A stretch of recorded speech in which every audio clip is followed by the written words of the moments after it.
Okay, so thanks for joining again, guys. I don't know, there was a communication, but I guess it's more internal or just on the social media from Toronto High Park today. They talked about like doing a fitness session too, and a program that is like leaded by the club himself. We will keep you posted, or they will send you maybe an email directly. So be aware that maybe you will receive an email from the club. But in the same time, we will continue our program and our like fitness and football discussion Tuesday and Thursday night. So again, welcome back online. Let's see if we can do 20-25 minutes discussion tonight. I really like the energy that you provided Tuesday with myself and Coach Kali. It was really good to have your feedback. And thanks to Anthony, I think that's Anthony that talks about like, oh, what's a false nine, and we want to know a little bit more because now that we are going into this 4-3-3 and 3-5-2, depending if we are winning or not the game, but we will always start with the 4-3-3. We always talk about, for example, Julian, if he's the striker, or it can be Amir, or it can be Lucas, or it can be who else can be striker? Yeah, I mean, we have normally it's between and Jack. Sorry, I forgot Jack. Jack is not. Is not. Ah, yeah, he told me. He texted me that he had a lot of work, so he couldn't join us. Sorry. So it can be between Amir, Jack. It can be with Lucas Van Persie yeah, and I said the full name. So I will just show you again this video that I sent you already on the text message from Tifo YouTube channel. And we will stop doing the video. And if you have any feedback, we will ask you this during the video and at the end of the video, okay? Just one moment. I think I have to share the sound. Okay, here we go. I think we have the sound here. Yeah, okay, let's go. The false nine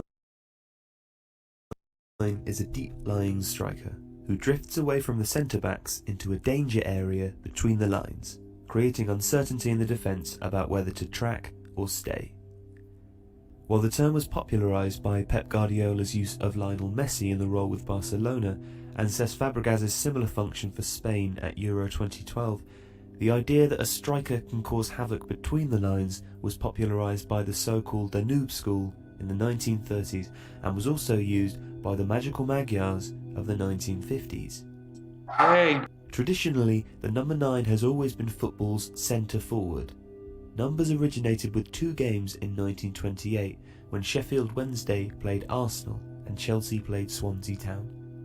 In both instances, the 9 took up the central most advanced position in the 2-3-5 formations. While numbering varies across continents in defence and midfield, 9 is an accepted shorthand for a team's central striker. A normal 9 leads, playing on the shoulder of the defence or holding up the ball and looking to bring midfielders in or a deep-lying striker into the game. Their role is to score, to get on the end of crosses or feed off through balls. The traditional 9 is a focal point, leading the game and playing against the centre-backs, trying to find space in behind them. Matthias Sindelar, a willowy creative striker who played for the Austrian national side in the 1930s, was probably the first famous false 9, although Jonathan Wilson notes that a deep dropping centre-forward was reasonably common across Central Europe in the 1920s, and it was also a feature of River Plate sides in the same era. Sindelar's frame was not ideal for the physical man-marking utilised by sides at the time, and so he dropped off to find space and bring his wingers and inside forwards into the game. Nandor Hidaguti did the same for one of the finest teams ever, the Hungarian side of the 1950s. Both players famously terrorised English national teams, used to playing against a physical but immobile traditional number 9. The false 9 is, rather obviously, not a traditional 9. Pep Guardiola used Messi as a false 9 as part of his positional play theory, best summed up as creating superiorities between lines of pressure through rehearsed movements and rapid passing. Rather than use a striker as a focal point, Guardiola instructed Messi to drop deeper, while his wingers either came in field or stayed wide depending on where the ball was. This created at least a triangle, if not a diamond, of available passes for the midfielder in possession. At least one of the passing options was between the lines of the opposition midfield and defence. Lucas Belletti's Roma side in the 2006-2007 season used Francesco Totti as a sort of false nine before Messi, but he was more of a creating attacking midfielder who had striking duties rather than a striker who dropped off. Nonetheless, Roma's fluent attacking that season was a likely prompt for tacticians who wanted to exploit the potential of overloads between the lines. False nines can be devastating with the right personnel. Whilst most modern teams have swapped man marking for zonal marking, the movement of the false nine will create a problem for any back line. Either a centre-back pushes up, which isolates his partner, dragging in a full-back to cover or leaving an... Just before we finish this video, as you can see, we have the chance, I think, in our team to have like players with a lot of skills, and especially like on the attack, on the attacking side. For example, if we take the example of Julian, that it can be the number 9. You see, he can drop, and because he creates this space and he has the skill with a long range pass or just on one, he can eliminate one.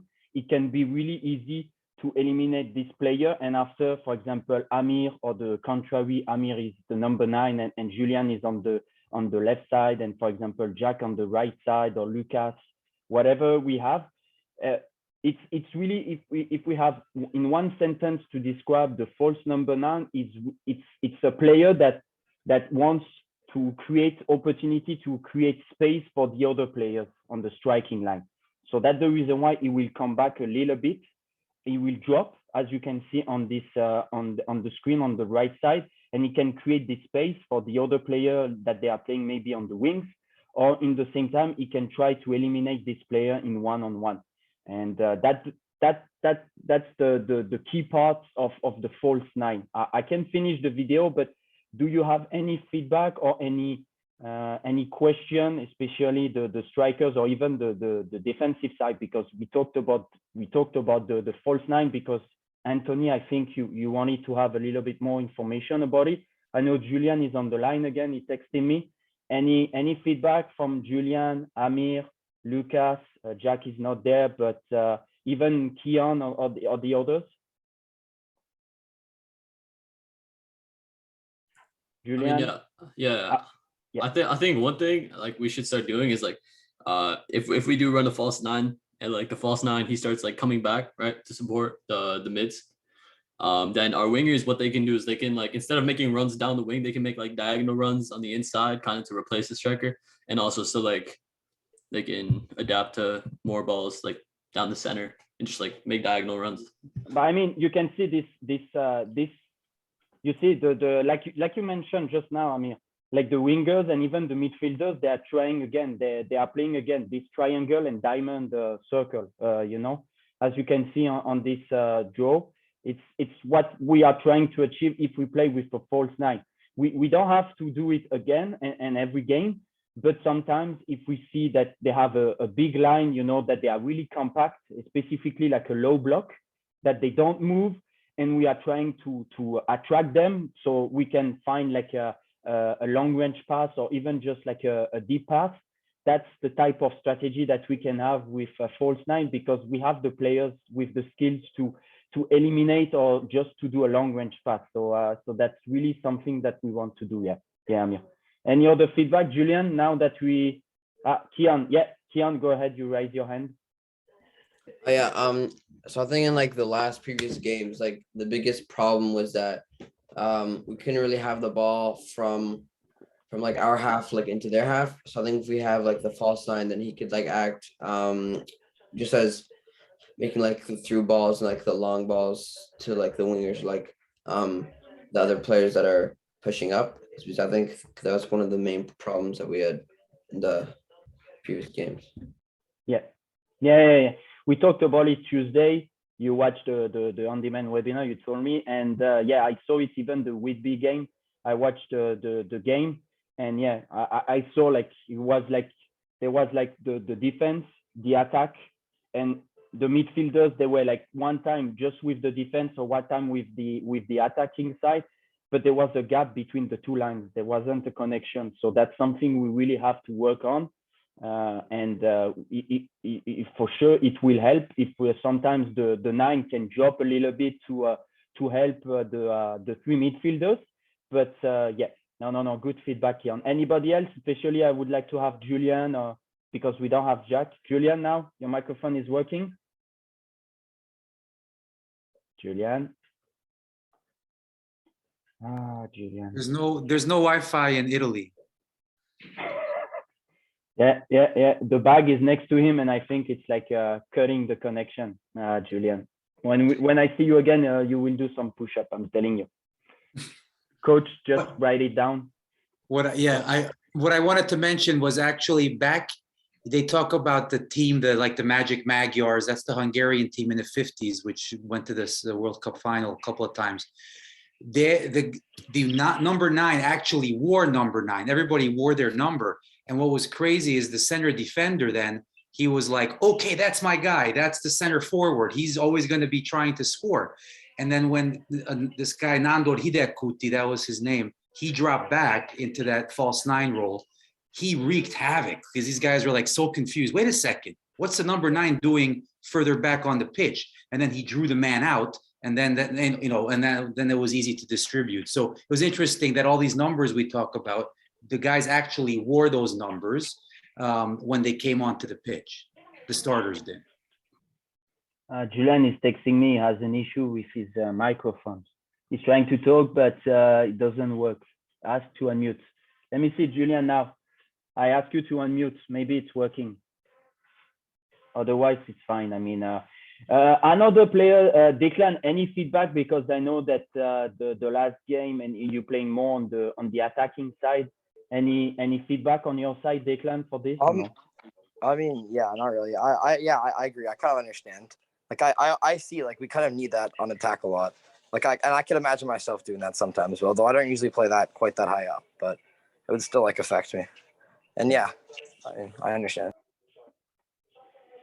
Okay, everybody on the team needs to be ready to play any position at any time. That's the thing. And then you understand what everyone else is doing, so you don't have to look up. You know exactly where the other guy is. So that's why we cover this for everybody. Yeah, and that's a great example. For example, the next session we will talk a little bit more about defense. And you saw the last game, Jacob was central back with Liam. It's like versatility. We need it, and as you can see, it's not just at our level. The professional teams like Manchester City and the others, they have sometimes the right a fullback that at the end is like a attacking midfielder.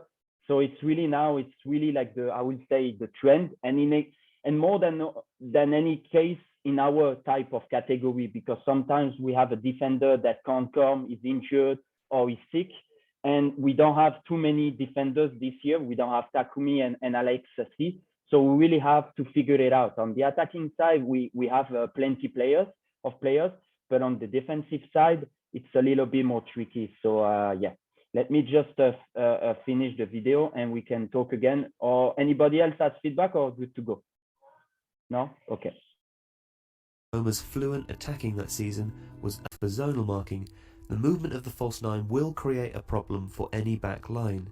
Either a centre-back pushes up, which isolates his partner, dragging in a full-back to cover or leaving an exposed space, or he leaves the false 9 to drop, allowing him space and time to pick a pass or shoot. A midfielder could drop to pick up the false 9, but that creates another overload further up the pitch. Either way, players who find space and receive the ball between the lines will cause problems for the opposition. While a greater need for compactness, the rise of pressing and the return of 3 or 5 man defences has seen fewer pure false 9s in recent seasons. The best centre forwards, such as Diego Costa and Zlatan Ibrahimovic, have incorporated dropping off to find the ball in their repertoire. Indeed, it's fair to say that the new real 9 has been significantly influenced by its false cousin. If even Andy Carroll can learn to drop deep, the days of the classic number 9 might just be over.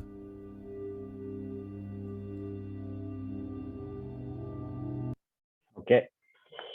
The other video that I wanted to show you, it's more about, I talked about the new material that we will have for the sessions.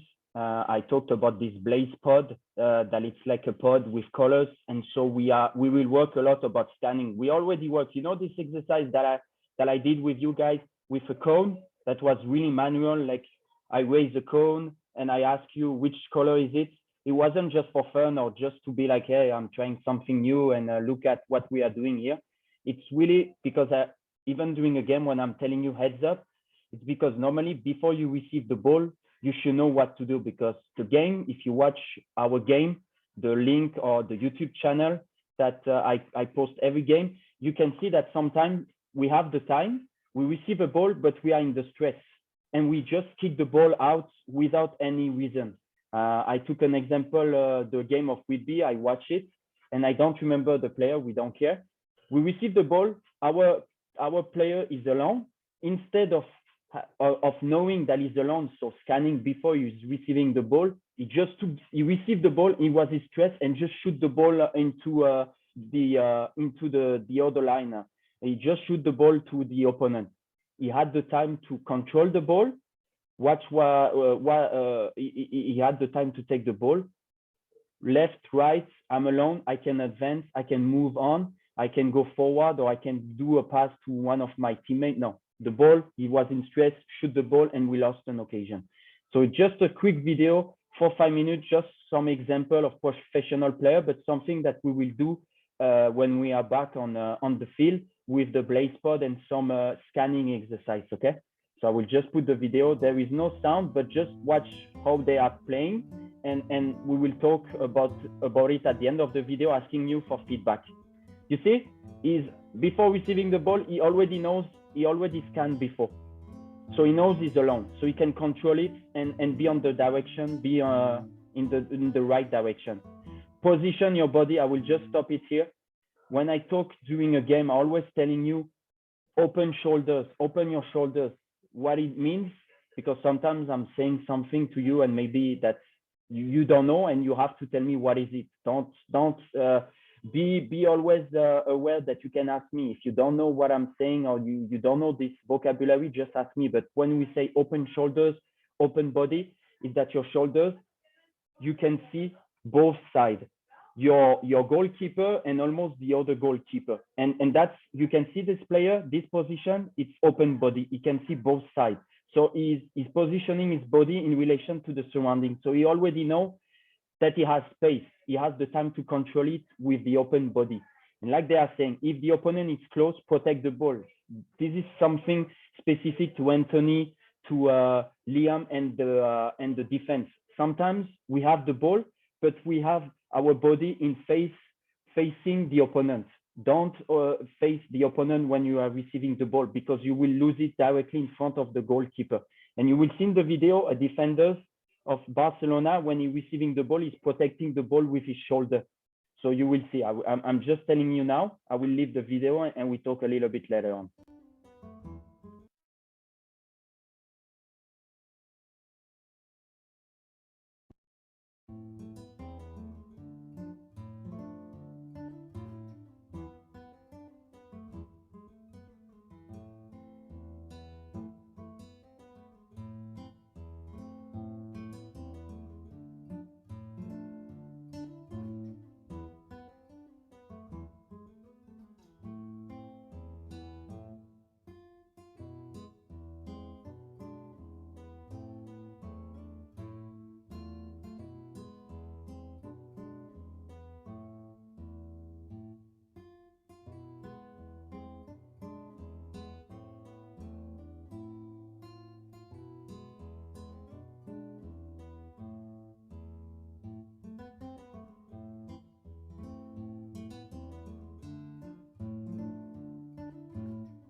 That's the moment that is protecting the ball, okay? I will just leave it to you. But the defender, you see, Liam and the other defenders is not facing the opponent, it's protecting the ball. So he can't lose it right away. And in the same time, because he has the skill, because it's Xavi, he can eliminate the player. I'm not asking you this, but at least you protect the ball with your shoulder like this. You're not facing the player right away, okay? This is more like for an advanced level, of course. But what I wanted to show you, and you will see it a little bit later on the video, is that he's protecting the ball with the positioning of his body.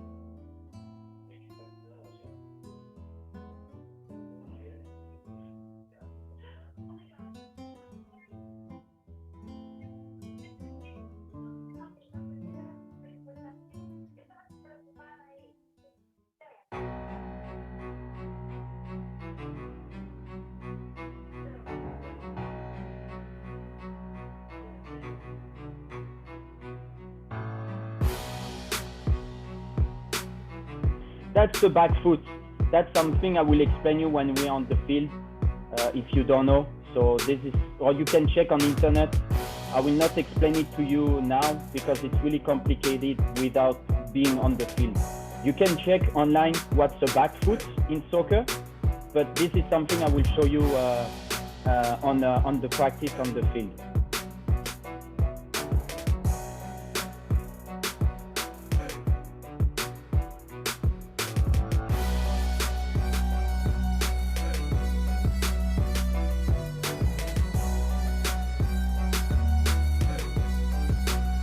You see, scanning. He knows exactly before. So scan your shoulder. That's something we will work. And when I tell you like heads up and scan the environment, because he knows he can control the ball. He doesn't have to be in stress and shoot the ball. He can control it and go, you know, on the other side.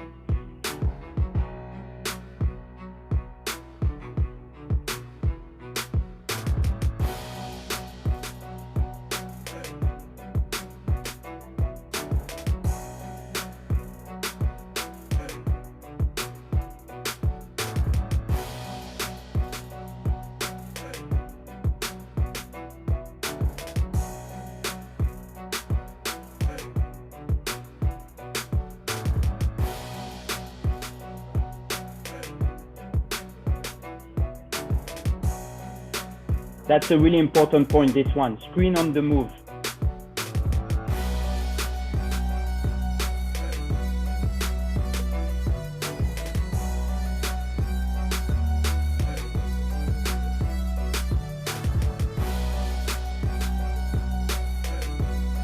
And you see, he's coming to the ball. That's something I'll always tell you. Don't wait for the ball. Come to the ball. That's something that Iniesta did on this short footage. Don't wait for the ball.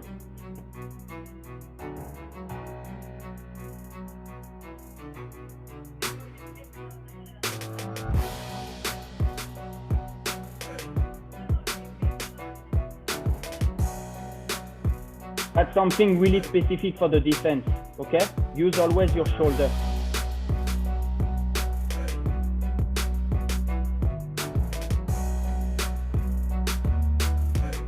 And of course, if you don't know Xavi or Iniesta, just after this video or later on, go on YouTube and check. This is something really specific. I always ask you, bend your knees. It's really important for the control of the ball. You see? And this is something for defenders, strikers, midfielders. It's for everybody. And goalkeepers. Yeah. And of course, again, scanning exercise. So before you receive the ball, especially for midfielder, Vincent, I know sometimes you want to do a lot of things. You have the ball, I saw it with you, with McKinnon, with Keon, the rest. Sometimes you have the time, scan before you receive the ball, if you're alone or not, okay? Because sometimes you have time. I know I'm telling you sometimes you just have 5-6 seconds during a game when you receive a ball to do something. But in the same time, and that's another topic about communication, your teammates, they have to talk to you. They have to tell you, man on, or you have time. You know, just this, it's really important for you to be calm, to be aware of your environment and not be like, okay, I have the ball, what I do? You know what? I will just shoot the ball. And so the teammates, they will not scream on me, or Coach Ward and Coach, they will not be on me. I just like shoot the ball. You shoot the ball when you are in defense. you are like the last player or the last defenders between the opponent and the goalkeeper. At this moment, shoot the ball. That's fine. You can shoot the ball on the wings. Just try to shoot the ball, but otherwise, try to keep it calm and do something with the ball. Okay. That's to finish. Just 4 scenarios that I took for 2 games. I wanted to show you how we press and what we did good during our last 2 games. The first one I wanted to show you, this is our first game against WBB. That's, I think, one of the goals. I just wanted to show you the things that we did right about the pressing. So as you can see, the goalkeeper from WBB has the ball, and directly it's Amir that is pressing him. You see? And we talked about it the last session Tuesday about the trigger. You remember this? We talked about the trigger and when we have to press. And here you will see the trigger is that this defender is not controlling the ball perfectly, and Declan directly pressuring him. You will see he's not controlling it. Bim. Declan has the ball. Shoot, goal. That's a trigger for pressing. So that's something we are doing good. That's the first thing. After we had 44-20 that I wanted to show you. 44-20. Pressing again. Keon is on the left side. And what I like on this, guys, tell me what I like on this. I will not tell you. Just I want to have some feedback from almost everybody. We will not answer. Just tell me what is good on this one. Coach, is it that like the whole team's pressing together? Okay. Who else? I take your feedback and at the end I'm telling you. If you can't talk, you have the chat section too, guys. Huh? Maybe like the overload of players, like in this little area. Okay, good. Thank you. Who else? Who didn't talk a lot? We're kind of keeping them in a corner, like we're closing them off in an area.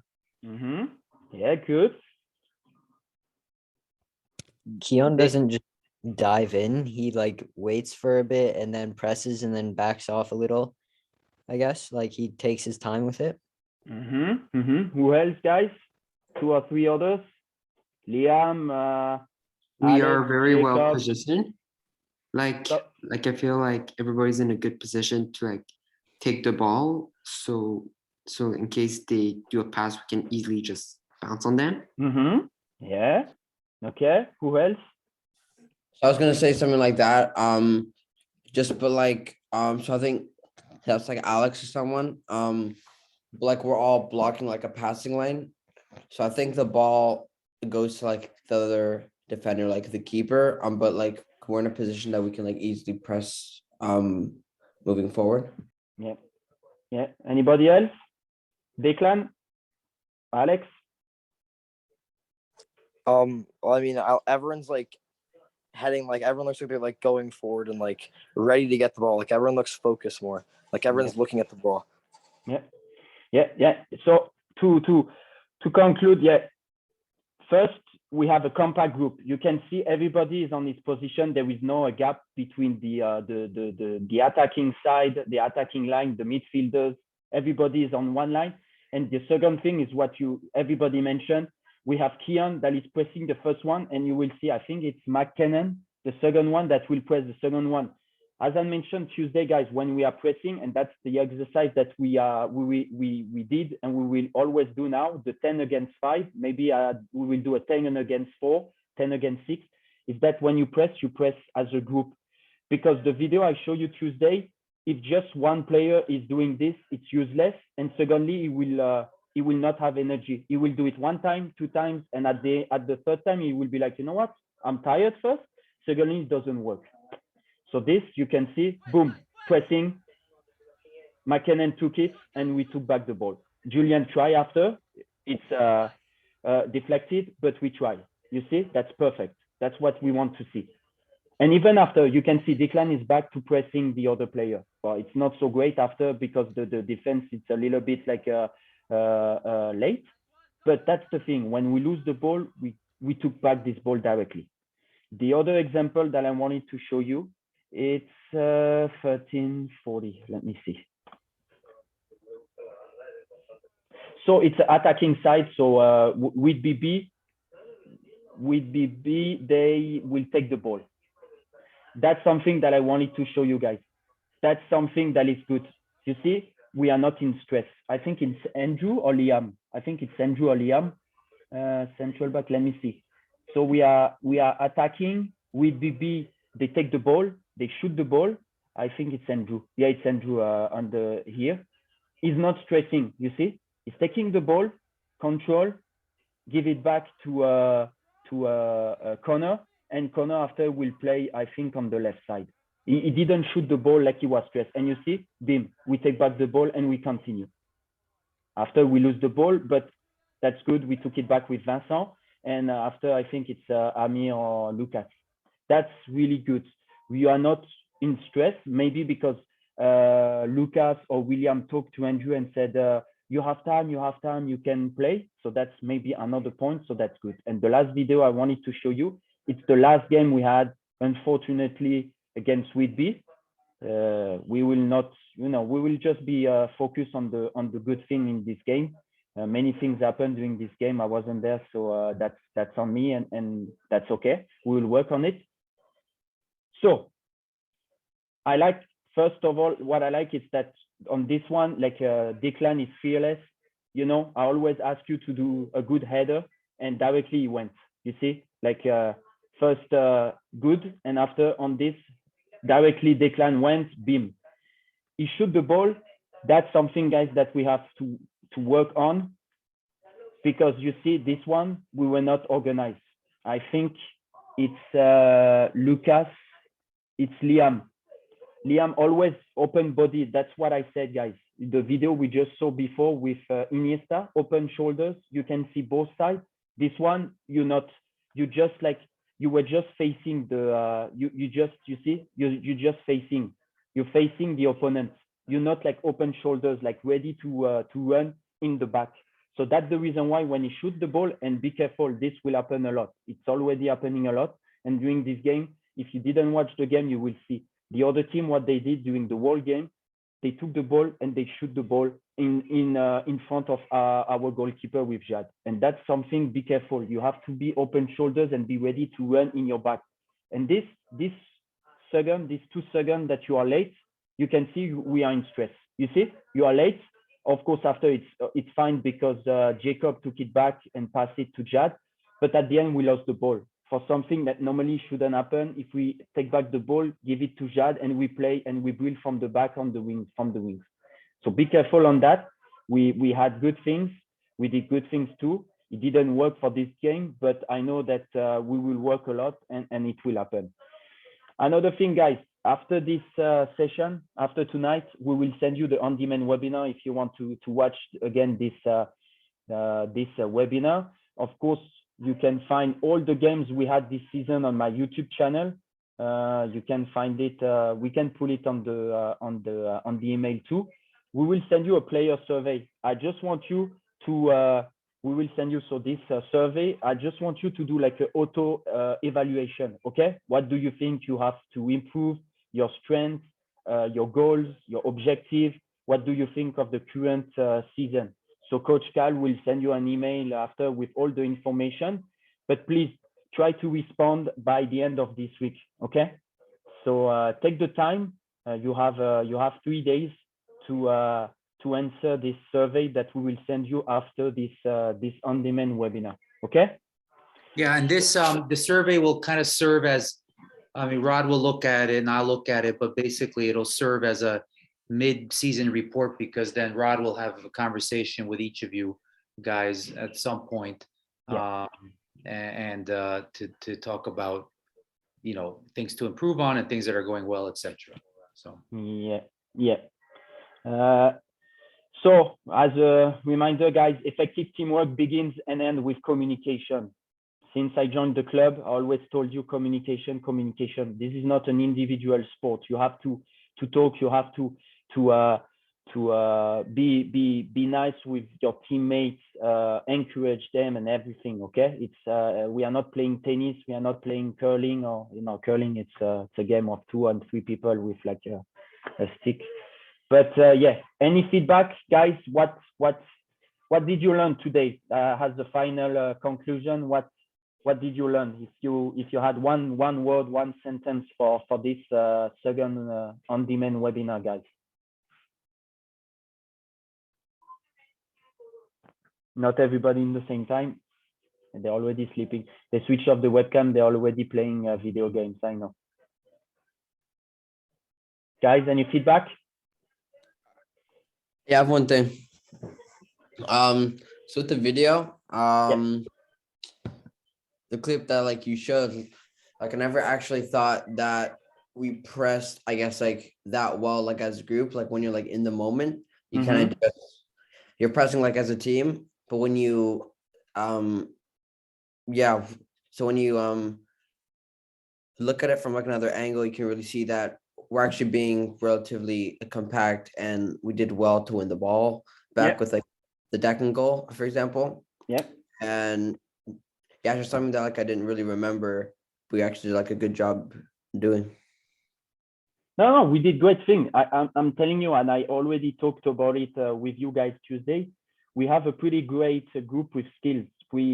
It will take time, for example, even just with the 4-3-3 to establish and work on it, but we have to do it. I don't want, we can win games 1-0, but at the end, if we don't have fun, we don't have some nice tactic set, and we don't do nice thing at the end. After 2-3 victories, we will be like, you know what, we're fine. We won 1-0 because on a corner kick or deflected shoot, that's it. We are trying really, that's what I like doing the game against Whitby, and Kevin told me on the report, and he told me about it after. We really started to build from the back. And I saw it on the video, even with Jad, that was new to the team. It was his first game, and he did great. So I'm pretty sure the next game that we will have, we will do great things. We can finish. I'm telling you, if we want to go to the higher division this summer, we have to finish top 2, top 3 minimum. Otherwise, it will not be worth it. It will be against a strong team. We will lose maybe 4-5-0, and after a few games, you will be like, you know what? I'm fed up of this. We did a lot of work for nothing, and we are like just losing. So you will not have fun. Okay. So that's good to know. Any other feedback, guys, or good to go? Any other? Yeah, just one more thing. Like, yeah, Amir. I feel like during the game, the first game of the season or this winter season against WBB, like we played, like you could argue that the team was just like really bad, but like I feel like we played really good, and that's because like the more we scored and the better we outplayed them, like the more confidence we had, and like I feel like with some other teams that we played that are better, like we haven't really had that confidence. But I feel like if we had the same confidence we had in this game, then we could definitely like outclass these other teams. It's just like we don't really get it out of goals, but we just, I don't know. I just feel like confidence could definitely like make us better. And I think that's what Coach Kyle, correct me if I'm wrong, that's the same feedback you told me after this game, no? Well, looking at it in context, it's the only game where we scored first. So at all the other games we scored, we let the other team score first, and Amir's right. That does sap it, and every goal that we conceded so far during the season has had a very, ascertainable breakdown in communication. So once we fix that, the rest is going to be great. But yeah, that's for sure. I think that was the only game where we scored first, and we won it. Amir, you're right. Confidence will breed confidence. And then once we scored, we went down 2-0. We scored that first goal. Then the second one just came. Had we had another 5 minutes, we would have scored a third one. I'm sure of it. So these games are very short, of course. That's the reason why we have to make sure that we are ready to go. And when we do the training session, guys, before each game, you have to be at 100%. We can't be, making fun, talking about anything else. We have to be focused. The other team, every time I see them, they come really early, and they are ready to eat us from the start. They are like doing exercise. They are like 15, 16 people, and they are really like on time and not professional, but I mean, that's maybe the detail, devil is in the detail sometimes, and that's maybe another aspect that we have to work on. but guys, you have the quality. That's for sure. Keep in mind you have the quality, and we will do something this season. It's not done. We are still fourth on this group. We still have the best attack. So I know it's like the catch up, you know. It's difficult to it was Cristiano Ronaldo that was saying it. It's difficult it's like the catch up when you score a goal after everything comes. So it will be the same, guys. Okay. Yeah. All right. Let's let these guys go. I think it's pretty late now. So, all right, guys. Good job, and we'll continue on Tuesday. Yeah. And I will send around the link for the survey, and have a good weekend. Yeah. Stay safe. Take some rest, and Jad, stay safe. Okay. Yeah. Feel better. Get better, and we talk during the week, and we see you Tuesday in shape. Bye, everybody. All right. Bye. Thank you. Thanks, Coach. Thanks, Coach. Thank you. Thank you, Coach. Have a good weekend.